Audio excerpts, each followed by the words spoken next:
మిత్రులకు శుభస్వాగతం.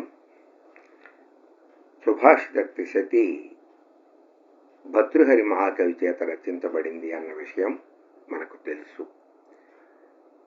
సుభాషిత త్రిశతిలో మొదటి భాగంలో మూర్ఖ పద్ధతిని గురించి ప్రస్తావిస్తున్నాడు మహాకవి. ఇప్పుడు మనం రెండో శ్లోకాన్ని చూస్తున్నాం. అజ్ఞః సుఖమారాజ్యః సుఖతరం ఆరాధ్యతే విశేషజ్ఞః జ్ఞానలవ దుర్విదగ్ధం బ్రహ్మాపి నరం నరంజయతి.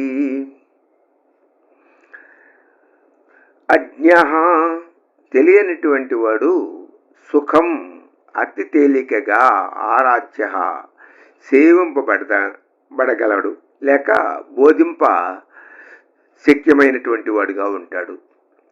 విశేషజ్ఞ విశేషంగా తెలిసినటువంటి వాడు సుఖతరం మిక్కిలి తేలికగా ఆరాధ్యతే బోధింపబడతాడు లేక సేవించబడతాడు. తెలిసినటువంటి వాడు చెప్పగానే అర్థం చేసుకుంటాడు, తెలియని వాడు ప్రయత్నించి అర్థం చేసుకుంటాడు.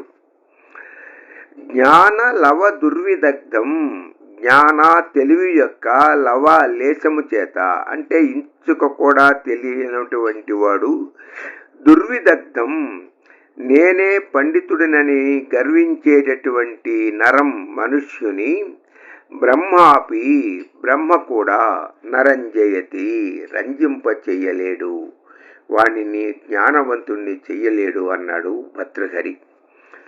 దీనికి ఏనుగు లక్ష్మణ కవి అనువాదం ఇలా ఇచ్చాడు.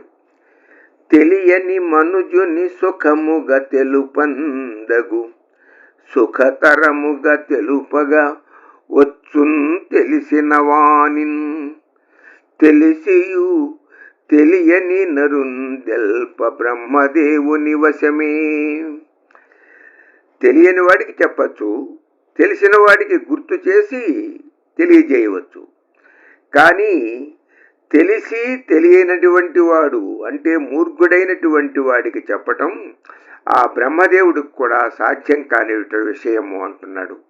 మనం అనుకుంటూ ఉంటాం కదా, నిద్రపోతున్న వాణ్ణి మేల్కొనపవచ్చు కానీ నిద్ర నటిస్తున్న వాణ్ణి లేపటం కష్టము అని.